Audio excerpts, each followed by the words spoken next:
اعوذ باللہ من الشیطان اللعین الرجیم بسم اللہ الرحمن الرحیم اللہم صلی علی محمد وآل محمد وعجل فرجہم۔ مولا متقیان کا خطبہ نمبر 26 نہج البلاغہ کے مطابق صفحہ نمبر 106-107 آپ کے سامنے پیش کرنے کی سعادت حاصل کرتے ہیں۔ اللہ تعالیٰ نیکیوں میں شمار فرمائے۔ مولا متقیان فرماتے ہیں، اللہ تبارک و تعالی نے محمد صلی اللہ علیہ وآلہ وسلم کو تمام جہانوں کو ان کی بداعمالیوں سے متنبہ کرنے والا اور اپنی وحی کا امین بنا کر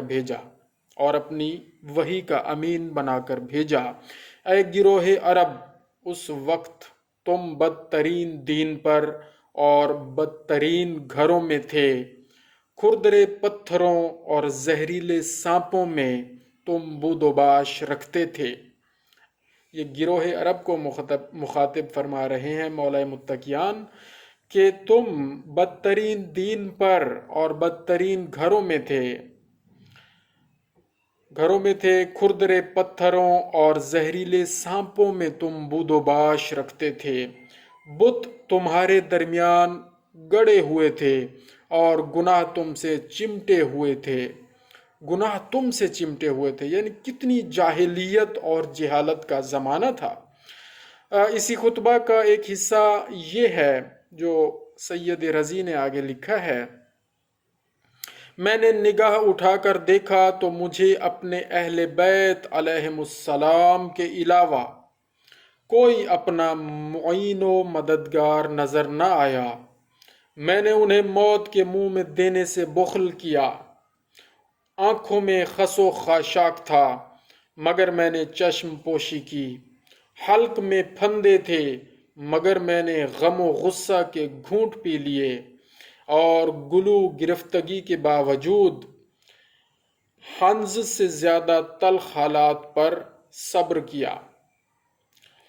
اسی خطبہ کا ایک جزو یہ ہے، اس نے اس وقت تک معاویہ کی بیعت نہیں کی جب تک یہ شرط اس سے منوا نہ لی کہ وہ اس بیعت کی قیمت ادا کرے۔